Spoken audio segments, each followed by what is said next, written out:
कारणले र प्राविधिक धेरै कठिनाइहरूसँग सामना गर्नु परेका कारणले गर्दा यो भेटघाट पनि चाहे जति SK Production, a complete entertainment channel. हाम्रो यो भिडियो हेर्नुभन्दा अगाडि हाम्रो च्यानललाई सब्स्क्राइब गर्नुभएको छैन भने कृपया सब्स्क्राइब गरिदिनुहोला।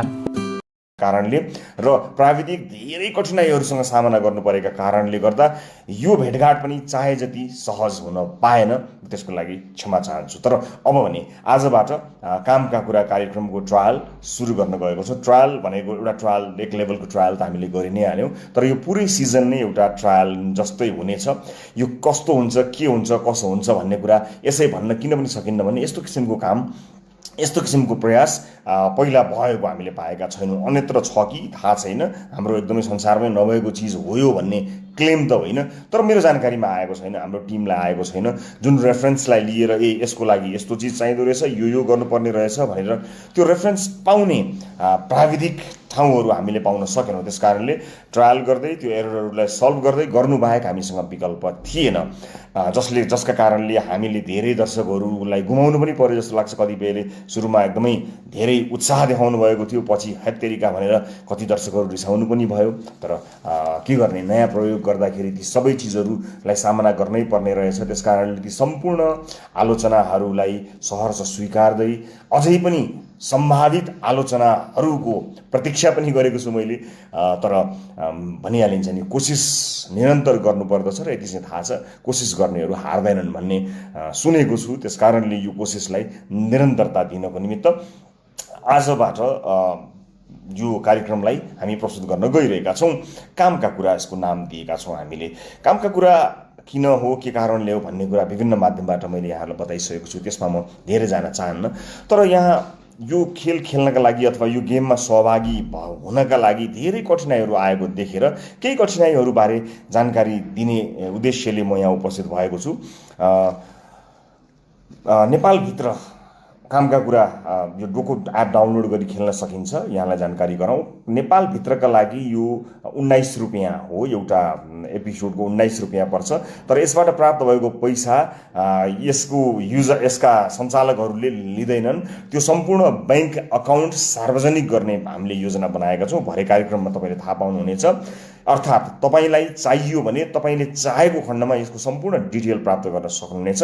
जति पैसा जम्मा भएको हो त्यो पैसा कहाँ गयो, कसलाई दिइयो, के कारणले दिइयो, र विशेष गरेर विपन्न मानिसहरूलाई जसलाई उपचारको आवश्यकता परेको छ, खाद्यान्नको आवश्यकता परेको छ, ग्यास सिद्धिएको छ, दाल चामल सिद्धिएको छ, कोठा भाडा तिर्न पाइएको छैन, स्कुल फी तिर्न पाइएको छैन, यी बाबत यो देशको समस्या त प्रधानमन्त्रीको, मुख्यमन्त्रीको हुँदै होइन नि, जुन आम मान्छेले भोगेका छन् तिनै समस्याहरू हुन्। र त्यो समस्यामा सानो अलिकति प्रयास, एउटा सानो पाइला थप्न सकिन्छ कि भनेर हामीले यो एउटा टेक्नोलोजीसँग जोडिएर गर्न खोजेको प्रयास हो। यसको यो पारदर्शिताका विषयमा मलाई जहाँ भेट्यो त्यही प्रश्न गर्न सक्नुहुनेछ। पूर्ण पारदर्शिताको मैले ग्यारेन्टी लिएको छु, तर मलाई विश्वास गर्नुहोस्, ल न मलाई पत्याउनुहोस् भन्ने पक्षमा होइन कि हिसाब माग्नुहोस् भन्ने पक्षमा म छु। त्यस कारणले त्यो हिसाब सार्वजनिक हुन्छ, हामी देखाउँछौँ। र यो एपिसोडमा यति मानिसले रजिस्ट्रेसन गरेको हो र यति पैसा यहाँ जम्मा भएको छ भनेर पनि देखाउँछौँ। र हाम्रो कल सेन्टरमा दैनिक अहिलेसम्म 1200 भन्दा बढी फोनहरू आएको छन्, जहाँ प्रत्येक दिन अहिले पनि हाम्रो कल सेन्टरमा खानाको अभाव भयो, उपचार गर्नको लागि पैसा भएन, अस्पतालको बिल धेरै आयो, तिर्न सकिएन, यसैभरिबाट आइरहेका छन्। तिनै कुराहरूमा हामीले निरन्तर खर्च गर्दै आएका छौँ र यसैलाई निरन्तरता प्रदान गर्छौँ। हामीले सहयोग अपेक्षा नगर्दै पनि सहयोगी मनहरूले गर्नुभएको सहयोगलाई अहिले समन्वय गरिआएका छौँ। तर सधैँ दिएर, सधैँ चन्दा लिएर मात्र यो समस्याको समाधान गर्न सकिन्छ त? पक्कै पनि सकिँदैन हो। त्यसका लागि यो क्विजका माध्यमबाट हामीले समाजमा एउटा प्रयोग गर्न खोजेका हौँ। थाहा छैन सफल हुन्छ अथवा हुँदैन, थाहा छैन, तर उद्देश्य पवित्र छ। पवित्र उद्देश्य बोकेर हिँडेपछि पवित्र उद्देश्य बोक्नेहरूका साथमा भगवान् दाइना हुन्छन् भन्ने सुनेको छु। त्यही विश्वास र अठोट लिएर यो कार्यक्रम गर्ने साहस गर्दैछौँ हामी। र यो आफैमा एउटा प्रयोग हो। कस्तो हुन्छ के हुन्छ भन्ने कुरा थाहा छैन, तर प्रयोग गर्नका लागि अगाडि बढेका हौँ। सम्भवतः धेरै कुराहरू समाधान भइसकेका छन्, धेरै समस्याहरू बाँकी रहेका केही समस्याहरू समाधान गर्ने कोसिसमा छौँ। अब यसबारे म बताइहालेँ तपाईँलाई, मैले पारदर्शिताका बारेमा बताइहालेँ र जसको चाहिँ पैसा अनाहकमा खर्च भएको छ त्यो चाहिँ रिक्लेम गर्न मिल्छ, कहीँ जाँदैन, चिन्ता नगर्नु होला, त्यो खेर जाँदैन, त्यसको ग्यारेन्टी छ। त्यो कुनै पनि माध्यमबाट यहाँले इमेल गर्नुभयो अथवा तपाईँसँग जोडिएर त्यो फिर्ता गर्ने गरी अथवा फेरि खेल्न सकिने प्रावधान हामी पक्कै पनि मिलाउनेछौँ। यो 19 रुपियाँ लिएर त्यो पैसालाई चाहिँ अवचलन गरौँला भन्ने उद्देश्यले गरिएको काम होइन। त्यस कारणले कतिपय अवस्थामा त आफूसँग भएका चिजलाई पनि प्रयोग गरेर आफूसँग भएको कुरालाई पनि राखेर आफ्नो पकेटबाट पनि राखेर पनि हामी समाजमा आफूले सकेको योगदान दिँदै आएका छौँ। यसको बारेमा आम दर्शक महानुभावहरू जानकार नै हुनुहुन्छ, त्यस कारणले आशंका हुनसक्छ, तर त्यसका लागि प्रश्न गर्नुहोला, हामी त्यसलाई सम्पूर्ण रूपमा जवाफदेही भएर जवाफ दिनेछौँ। यो जानकारी गराएँ। अब नेपालभित्र 19 रुपियाँ पर एपिसोड हो। तपाईँले पैसा तिरिसकेपछि त्यो एपिसोड खेल्नु पर्ने हुन्छ, नत्र त्यो खेर जान्छ। यदि नखेल्ने हो भने नतिर्नु होला, सुरु नगर्नु होला, खेल्न समय भएपछि मात्र तपाईँले तिर्नु होला। तपाईँले आज तिर्नुभयो, सिनेमाको हलको टिकट काटे जस्तै हो। जस्तो सिनेमा हलको टिकट काटेपछि हलमा गएर सिनेमा हेरिएन भने मैले हिजोको टिकट काटेको थिएँ आज पाइयो हेर्न पाऊँ भन्ने नभए जस्तै त्यस्तो हो। भोलि विकसित हुँदै जाँदा यसलाई अझ राम्रो बनाउन सकिएछ, त्यो पनि गर्न सकिएछ। त्यो ब्याङ्किङ गराएर एकचोटि तिरेको पैसाले जहिले खेल्न पाउने पनि बनाउन सकिएछ भने त्यस्तो कोसिस त हामी गरि नै रहनेछौँ। अब यदि कार्डमा अथवा मोबाइल ब्याङ्किङ प्रयोग नगर्नेहरूका हकमा के होला भन्ने पनि प्रश्न आएको छ। त्यस्तो पनि एउटा प्रावधान छ। एसएमएस मार्फत पनि गर्न सकिन्छ। 4 वटा एसएमएसले 20 वटा कोइन दिँदो रहेछ। एउटा 4 वटा एसएमएसले 20 वटा कोइन दिनेपछि 5 रुपियाँ एउटा एसएमएसको भने लगभग 20 रुपियाँ। फेरि त्यहाँ चार्जेसहरू पनि हुनसक्छ, त्यो तपाईँकोमा पर्न पनि सक्छ। त्यो हेर्नु होला, 2-4 रुपियाँको तलमाथि चाहिँ पर्न सक्ने हुन्छ एसएमएसका माध्यमबाट गर्दा। तर त्यहाँ मोर भन्ने अप्सनमा जानुभयो भने त्यहाँ तपाईँले देख्न सक्नुहुनेछ, त्यहाँ एसएमएसका माध्यमबाट पनि तपाईँले कोइन प्राप्त गर्न सक्नुहुनेछ। 20 वटा कोइन प्राप्त गर्दा 4 वटा एसएमएस गर्नुपर्छ। करिब 5 रुपियाँका हिसाबले 20 रुपियाँ समथिङ त्यसलाई लाग्ने, त्यो सर्भिस प्रोभाइडर गर्ने त्यो थर्ड पार्टी भएको हुनाले त्यसले लिने चार्ज चाहिँ तपाईँले अग्री गर्नुभयो भने मात्र लिनुपर्छ होला। त्यसको लागि पनि तपाईँलाई एउटा प्रावधान राखिएको छौँ। अब नेपाल बाहिर विशेष गरेर भारतका इन्डियन ब्याङ्क र international bank, wallet pay, phone pay, Google pay जस्ता पेमेन्ट गेटवेहरूलाई समावेश गर्ने प्रयास गरिएको छ भारतको हकमा र अन्य देशहरूको हकमा। इन्टरनेसनल ब्याङ्कहरू केही डेबिट क्रेडिट कार्डहरूको पनि व्यवस्था छ। असाध्यै धेरै एकदमै टप लेभलमा यो चाहिँ एकदमै सही छ 100% भन्ने पक्षमा हामी छैनौँ। केही कोसिसहरू हुँदैछ, त्यस कारणले सुरुवाती दिनहरूमा कतिपय दर्शकहरूलाई हामीले गुमाउनु पर्ने पनि हुन सक्ला, तर कोसिस भइरहेको छ। मोर पेमेन्ट गेटवेजहरूलाई एड गर्न, बढीभन्दा बढी पेमेन्ट गेटवेलाई एड गर्ने कोसिस जारी छ। त्यस कारणले त्यसको लागि हामी कोसिसमा छौँ। अर्को पनि यहाँ प्रश्न के आएको भने एप्पल युजरलाई के गर्ने भन्दा, एप्पल युजरले एप्पल पेबाट मात्रै पेमेन्ट गेटवे एप्पल पे मात्रै भएको हुनाले एप्पल युजर्सहरूको लागि अर्को विकल्प त छैन, तर यसका लागि पनि कोसिस भने भइरहेको छ। सम्भवतः 1 हप्ताभित्र इन्टरनेसनल क्रेडिट कार्डहरूलाई इन्टिग्रेट गर्ने प्रयास टिमले गरिरहेको छ। सम्भवतः 1 हप्ताभित्र त्यो प्रयास पनि सफल भयो भने त अन्य क्रेडिट कार्डहरूको हकमा पनि काम लाग्छ। त्यसगरी जसले चाहिँ रजिस्ट्रेसन गरिसक्नु भएको छ उहाँहरूले होम पेजमा जानु होला। त्यहाँ गएर चाहिँ प्लेको अप्सन होम पेजमा आउँछ। कार्यक्रम सुरु भएपछि प्ले थिच्नु भए हुन्छ। सुरु हुनुभन्दा अगाडि 4-5 मिनट अगाडि चाहिँ च्याट गर्ने सिस्टम छ, त्यो तपाईँले प्ले गर्नुभयो हुन्छ। र प्ले गर्ने बेलामा अड्किन्छ, धेरैलाई समस्या यो छ, यो ध्यान दिएर सुन्नुपर्ने छ। त्यो प्ले गर्ने बेलामा ठ्याक्कै अड्किन्छ, घुमिरहन्छ, त्यो निलो स्क्रिन मात्र देखिरहन्छ अनि एउटा एरर म्यासेज उप्स भनेर एउटा कुनै एरर म्यासेज आउँछ। त्यस्तो अवस्थामा ब्याक गरेर फेरि जान पनि सकिन्छ। अनि ठ्याक्कै प्ले हुने बेलामा त्यो प्ले नभएर फेरि रजिस्टर गर भनेर आउँछ। जबकि रजिस्ट्रेसन गरिसकेको छ, रजिस्टर गरिसकेको छ, फेरि रजिस्टर भनेर आइदिन्छ। अनि रजिस्टर गर्यो, त्यसपछि नेक्स्ट भन्ने बटन नै थिचिँदैन। यो समस्या एकदमै धेरै आएको देखेका छौँ, एकदमै धेरै छ। यस्तो अवस्थामा सिम्पली लगआउट गरेर फेरि लगइन गर्नुभयो भने, मैले पनि त्यो समस्या भोगेको हुनाले मैले बारम्बार हाम्रो टेक्निकल टिमलाई भनेको छु, यसलाई चुस्त पार्ने कोसिस त भइ नै हाल्छ। भनिहाल्ने एउटा नयाँ प्रयोग भयो, सीमित स्रोत साधनका बीच गरिएको। यसमा एकदमै धेरै एकदमै धेरै यो पैसा कमाउने उद्देश्यले असाध्यै पैसा खर्च गराएर यसलाई चाहिँ एउटा जुवाको रूपमा सञ्चालन गर्ने कसैले भरको पैसा खर्च गराएर एकदम जसले जे भन्यो ठ्याक्कै हुने सरर चल्ने बनाउनै नसकिने त होइन, तर सीमित स्रोत साधन बीच एउटा पवित्र उद्देश्यका साथ गरिएको हुनाले केही दुःख सुख यसले दिने केही दुःख, यसमा भएका केही झन्झटहरूलाई सामना गर्न सकियो र यसलाई चलाउन सकियो र ठिकै सहभागीहरूबाट गर्न सकियो भने यो ट्रायल सफल हुन्थ्यो। त्यसपछि यसबाट यसको अवधारणाबाट गर्न सकिने कुराहरू धेरै छन् जुन यो समाजका लागि लाभदायक हुन्छन् भनेर लागेको हुनाले यसबाट पाउनुभएको सम्पूर्ण झन्झटको लागि एकचोटि मलाई मजाले गाली गरिदिनु होला र फेरि एकचोटि लगआउट गरेर लगइन गरिदिनु होला। अधिकांश केसमा यति भए चल्छ, सिम्पल छ, लगआउट गरिदिने र त्यसपछि लगआउट गरिसकेपछि फेरि लगइन गर्दाखेरि अधिकांश केसमा त्यो लगइन गरिसके एकचोटि लगआउट गरेर लगइन गरिसकेपछि हुन्छ। मैले यो महसुस गरेको छु। धेरैले गर्नुभएको प्रश्न, धेरैले सोध्नुभएको कुरा यो छ। त्यसकारणले यसलाई मैले फेरि पनि बताउँछु। तपाईँले महसुस गर्नुभएको, तपाईँले देख्नुभएको यो समस्या र मैले पनि प्लेयरको रूपमा, सञ्चालकको रूपमा होइन, प्लेयरको रूपमा देखेको एउटा समस्या म फेरि पनि बताउँछु तपाईँलाई। खेल खेल्ने ठ्याक्क बेला भएको हुन्छ, समय आउँछ, 8 बज्नुभन्दा 2-4 मिनट अगाडि बस्यो, प्ले थिच्यो, त्यो निलो घुमिरहन्छ अनि स्क्रिनमा केही पनि आउँदैन। त्यसपछि एरर भनेर मेसेज आउँछ। एरर भन्ने मेसेज आइसकेपछि त्यो एरर त बल्ल ब्याकस्याक थिचेर यताउता गरेर आइपुग्यो अनि प्ले भएको ठाउँ, अहिलेसम्म प्ले देखेको ठाउँमा रजिस्टर भन्छ। भर्खरै रजिस्टर गरिसकेको छ, पैसा तिरिसकेको छ, फेरि रजिस्टर आउँछ। यस्तो अवस्थामा के गर्ने भन्ने धेरैले समस्या भोग्नु भएको छ।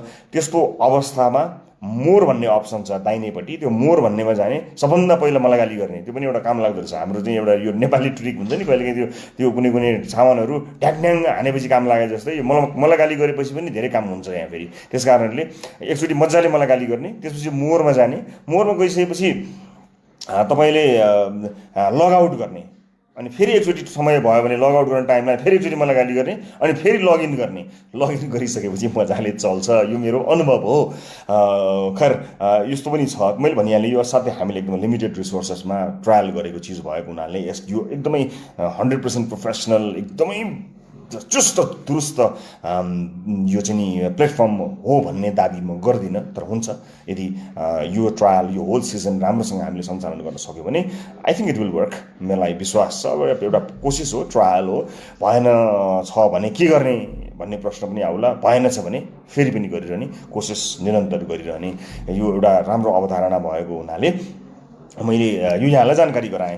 र अब हामीले यो बारेमा, यो खेलका बारेमा आज अरू थप जानकारी त कार्यक्रममा नै म दिइरहँला। धेरै जस्तोको चाहिँ यही समस्या आएको छ। अर्को कुरा, यो पेमेन्ट गेटवेहरू जति पनि छन् जसले पेमेन्ट गराउँछन्, नेपालमा रहेका ई सेवा खल्ती लगायतका जति पनि तपाईँले देख्नुभएको छ, फोन पे, आइएमई पे जति पनि छन्, ती पेमेन्ट गेटवेहरूका समस्याको गाली पनि कतै त्यसको दोष पनि हामीले लिइरहेका त छैनौँ, त्यो पनि एकचोटि हेर्नुपर्ने छ।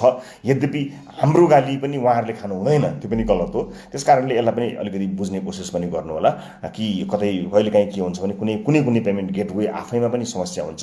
यो गेममा मात्र होइन, तपाईँले कयौँ बिल पे गर्दाखेरि केही धेरै पटक भएको तपाईँले पनि थाहा पाउनु भएको छ होला। मैले पनि केही महसुस गरेको छु। कहिलेकाहीँ ब्याङ्कमा गएर भनेर मेरो चाहिँ 2 चोटि पैसा काटियो किन भन्नुपर्ने अवस्था आएको छ।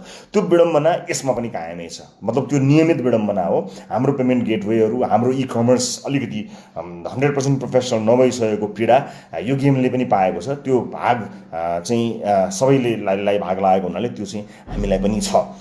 त्यसकारणले त्यसमा पनि तपाईँहरू सचेत भइदिनु होला। यद्यपि पेमेन्ट गेटवेहरूको दोष हाम्रोभन्दा कम छ, धेरै छैन। उहाँहरूको कारणले चाहिँ एकदमै कम हुनसक्छ। त्यसकारणले हाम्रा कमजोरीहरूको दोष म ती तमाम पेमेन्ट गेटवेहरूलाई दिन चाहन्न, तर उहाँहरूको भागको दोष चाहिँ उहाँहरूले लिनुपर्छ र उहाँहरूले आफ्नो सेवामा केही न केही सुधार गर्नुहुनेछ भन्ने कुरामा पनि म उत्तिकै विश्वस्त छु। अब जनरली सोधिएका प्रश्नहरू यिनै हुन् हामीलाई आएको, कसरी खेल्ने अलिअलि चाहिँ यसो चल्न पनि गर्नुपर्छ। हामी कहिलेकाहीँ अलिकति यसो बुझ्नुपर्छ। कहिलेकाहीँ यो नयाँ जेनेरेसनका भाइ बहिनीहरू, हाम्रा छोराछोरीहरू हामीभन्दा धेरै स्मार्ट हुन्छन्। कहिलेकाहीँ उनीहरूले सिम्पली पनि यस्ता कुराहरू याद गर्न सक्छन्। सबै मान्छेहरू टेक साबी भनिन्छ नि, असाध्यै टेक्नोलोजीसँग नजिक भएका मान्छे त हुँदैनन्। तर जो छन् उनीहरूलाई यसो सोध्यो भने सामान्य यसो भनौँ भने चाहिँ रिस्टार्ट गर्दा कयौँ प्रब्लमहरू सल्भ हुन्छ भने जस्तै लग आउट गरेर रिलग इन गर्दा मैले चाहिँ असाध्यै धेरै ठिक पाएको छु र कार्यक्रममा पहिलो प्रश्नको सामना नगरुन्जेल तपाईँको पैसा जाँदैन। अगाडि म केही समय आज अलि लामो बोलिदिन्छु तपाईँहरूको लागि। खेरि मैले गेममा खेलिरहेको हेर्दाखेरि तपाईँको फोनमा नखुल्यो भने तपाईँले मलाई हेर्न पाउनुहुन्न। त्यसकारणले अहिले मैले भनेको कुरालाई नै आधार मानेर तपाईँले क्विज सुरु गर्नुपर्ने हुन्छ। 5-7 मिनट त म बोल्छु नै बोल्छु पहिलो प्रश्न सोध्नुभन्दा अगाडि। यसै पनि बोल्न नपाएको लामो समय भएको मान्छे 2-4 मिनट अझ थपेरै बोल्नुहोला। त्यो समय तपाईँले भरपुर सदुपयोग गर्नुहोला। त्यो बिचमा समस्या समाधान गर्ने कोसिस गर्नुहोला। लग आउट गरेर फेरि लगइन गर्ने, जसले कोइन लिइसक्नु भएको छ, जो चाहिँ रजिस्टर गरिसक्नु भएको छ उहाँहरूको हकमा त्यो चाहिँ असाध्यै रामबाण जस्तो मैले पाएको छु। मेरो अनुभव यो, म पनि तपाईँहरू आम सर्वसाधारणहरू जस्तै एकदमै टेक्नोलोजीमा अत्यन्तै धेरै जान्ने अथवा धेरै बुझेको मान्छे त होइन, तर जति आम मानिसहरूको चाहिँ टेक्नोलोजीप्रति जति ज्ञान छ त्यही एभरेजभन्दा पनि तलको ज्ञान भएको मान्छे हो म। त्यही गर्दा पनि मैले फिगर आउट गर्दै गएँ, यसो गरे हुन्छ कि उसो गरे हुन्छ कि भनेर गर्दाखेरि त्यस्तो हुन गयो। तर यी सबै एक्सक्युजहरू बनाउनु जायज होइन। एउटा प्लेटफर्म बनाइसकेपछि 100% त्यसलाई चाहिँ काम गर्न सक्ने प्लेटफर्मको रूपमा त्यसलाई विकास गर्नुपर्छ, जरुर हो। तर यसभन्दा अगाडि हामीले कहिले पनि कसैले यस्तो गेम गरेको देखेका छैनौँ। सिक्नका लागि कसैले गरेको देख्न पाए हुन्थ्यो, त्यो देख्न पाएको भए, सोध्न पाएको भए हुन्थ्यो। त्यस्तो भएको नदेखेका कारणले आफैले सिक्दै हेर्दै कमेन्टहरू लिँदै गराउनु परेको हुनाले समय पनि असाध्यै लामो लाग्यो। खैर, अब योभन्दा बढी समय तपाईँहरूको म लिन चाहन्न, किनभने धेरै बोलेर भन्दा पनि महत्त्वपूर्ण कुराहरू बोलेर तपाईँको चाहिँ समस्या समाधान गरौँ भन्ने म सोचमा छु। र टाइमिङको कुरा आइरहेको छ। कहिलेकाहीँ के हुन्छ भने त्यो प्रश्न आउँदाखेरि 30 सेकेन्डको समय हुन्छ। त्यो 30 सेकेन्डको समय भनेको लाइफ लाइन छ भने युज गर्ने समय पनि त्यही नै हो। त्यसकारणले त्यो 30 सेकेन्डलाई फरक खेर नफाल्नु होला। अनि त्यो प्रश्नको जवाफ दिएपछि एक्चुअली सेलेक्ट गरेपछि फेरि सेलेक्ट गर्नुपर्छ, अनि आवाज तपाईँको लक हुन्छ। छुँदा मतलब तपाईँले झुकिएर छुनुभयो भने त्यो, किनभने झुकिएर एउटा प्रश्न टच भएछ भने त्यही लक भइदियो भने तपाईँलाई गाह्रो हुन्छ। त्यसकारणले you have to touch it twice, दुईचोटि तपाईँले त्यसलाई छुनुपर्छ, त्यसपछि मात्र त्यो लक हुन्छ। यो जानकारी पनि तपाईँलाई मैले गराएँ, भरे कार्यक्रममा पनि केही जानकारी त गराउँला। र अनि त्यसपछि विनरले, जो विजेता हुनुहुन्छ उहाँले प्राप्त गर्ने रकम विदेशमा रहनुभएकाहरूले खेल्नुभयो भने यहाँ नेपालबाट विदेशमा पैसा पठाउन सकिँदैन, त्यो इल्लिगल हो, त्यो गर्न सकिँदैन। त्यसकारणले यहाँ भएका तपाईँका आफन्तले तपाईँको आफन्त भएको प्रमाणित गरेर सरकारले लाग्ने ट्याक्स तिरेर, त्यसको चाहिँ कर तिरेर ट्याक्स पछिको अमाउन्ट तपाईँले प्राप्त गर्नुहुनेछ। र पहिलो प्रश्नभन्दा अगाडि नै सबै समस्याहरू समाधान गर्ने कोसिस गर्नुहोला। मलाई विश्वास छ धेरैभन्दा धेरै दर्शकहरूसँग खेल्न सकिनेछ, र जतिसँग खेल्न सकिनेछ उहाँहरूसँग म कोसिस गर्नेछु। यसको उद्देश्य अलि फरक छ र यो सफल भएको खण्डमा यसले बृहत रूपमा हाम्रो जस्तो समाजलाई, जहाँ चाहिँ नि मानिसहरू आफ्नो दैनिकी चलाउन धौधौ अवस्थामा छन्, ती वर्गहरूलाई मद्दत गर्नका लागि काम लागोस् भनेर हामीले सुरु गरेका हौँ। सधैँभरि हरेक शीर्षकमा चन्दा माग्नेहरूलाई पनि यति धेरै वचन खानु परेको छ। मैले पहिला पनि भनेको थिएँ, यहाँ केही गर्नेहरूले केही पनि नगर्नेहरूको ताना सुन्नुपर्छ।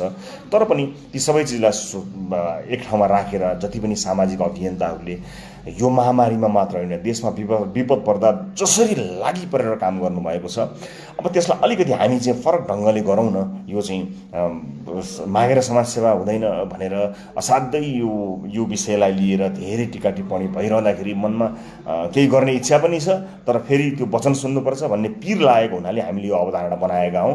अब के भन्छ भने लर्निङ एन्ड अर्निङ भनिन्छ नि, पढ्न पनि सिक्न पनि पाइयो, अर्न गर्न पनि पाइयो। त्यसकारणले यो क्विज हो, यो जुन जेनरली त्यसले एउटा भनौँ न मानिसमा अलिकति ज्ञानको पनि यसले केही न केही प्रभाव पार्छ, ज्ञान प्राप्त गर्नमा यसले कुनै न कुनै मद्दत गर्छ। यो गेम खेले थाहा भएपछि म चाहिँ सामान्य ज्ञानमा असाध्यै कमजोर मान्छे, 2-4वटा कुराहरू त मलाई पनि थाहा भयो। त्यसकारणले तपाईँले पनि पक्कै पनि तपाईँले पनि थाहा पाउनुहुनेछ, यसले पक्कै पनि तपाईँलाई जानकारी दिनेछ भन्ने विश्वास लिएको छु। खैर, अब सायद यिनै कुराहरू हुन्, केही जिज्ञासाहरू थप आउँछन् कि भनेर मैले हेरेँ, थप जिज्ञासाहरू देखिएन। खैर, अल द बेस्ट तपाईँहरू सबैलाई शुभकामना छ र यो चाहिँ जति पनि केही यसमा सहभागीहरूले कुनै पारिश्रमिक लिँदैनौँ, हामी जो पनि सहभागी हुन्छौँ र भोलि विज्ञापन आएको खण्डमा विज्ञापनबाट यसको खर्च कटाउने कोसिस गर्छौँ र अपरेसन केही कस्टहरू बाहेक सम्पूर्ण खर्च चाहिँ हामीले कसलाई कहाँ दिन्छौँ तपाईँलाई सबै कुरा देखाउँछौँ। जस्ताको तस्तै यसको बैंक अकाउन्ट जसले जतिखेर चाहे पनि उपलब्ध गराउन सकिने व्यवस्था हामीले मिलाएका छौँ। त्यसपछि पनि प्रश्नहरू हुने रहिरहन्छन् र मैले जहिले पनि प्रश्न र आलोचना गर्ने साथीहरूलाई जहिले पनि स्वागत गरेको छु। त्यस्ता प्रश्नहरू भएका साथीहरूले मलाई सम्पर्क जहिले पनि गर्न सक्नुहुनेछ। कुनै पनि प्रश्नहरू उठेका खण्डमा त्यसको जवाफ दिनका लागि जवाफदेही हुने प्रतिबद्धता मैले जहिले पनि सधैँभरि गर्दै आएको छु। त्यसको निरन्तरता यस कार्यक्रममा पनि छ। गुड लक यति नै भन्न चाहन्छु। र जति पनि देश विदेशमा रहेर अहिले यो फेसबुक लाइभ हेर्नुभएका साथीहरू हुनुहुन्छ उहाँहरूलाई धेरै धेरै धन्यवाद। आज राति 8 बजे सुरुवात गर्नेछौँ। आजबाट आइतबार आज यदि सफल भएको खण्डमा यदि कुनै प्राविधिक त्रुटि आएर निरन्तरता दिन सकिएन छ भने त्यो जानकारीमा जस्ताको तस्तै दर्शकहरूलाई गराउनेछु। यदि होइन भने यसलाई निरन्तरता प्रदान गर्नको निमित्त प्रत्येक आइतबार, मङ्गलबार र बिहिबार तपाईँ हाम्रो भेट हुने गर्थ्यो नि, हो त्यो दिन 8 बजे तपाईँसँग केही समयका लागि कामका कुरा मार्फत भेटघाट गर्दैछु। ग्यालेक्सी 4K बारे विशेष जानकारी 1 हप्ताको लगभग समयभित्र हामी दिने तयारीमा छौँ। त्यसको प्रतीक्षा गर्नुहोला। अहिले फेसबुक लाइभमा जोडिनुभएका सम्पूर्ण दर्शकहरूसँग म बिदा माग्छु। Good lock. आज बेलुका सम्भव भएसम्म यो विभिन्न समस्याहरूलाई चिरेर रजिस्ट्रेसन मार्फत गेम खेल्न सफल हुन सक्नुहुने दर्शकहरूसँग भेटघाट गर्नेछु। डोको एप्लिकेसन डाउनलोड गरी तपाईँ यो खेलमा सहभागी हुन सक्नुहुनेछ। आउनुहोस्, यो गेम यस्तो गेम जहाँ कसैले पनि नहारोस् भन्ने हाम्रो अभिप्राय छ। अहिलेलाई बिदा चाहन्छु। भरे राति 8 बजे भेट्नेछु। नमस्ते।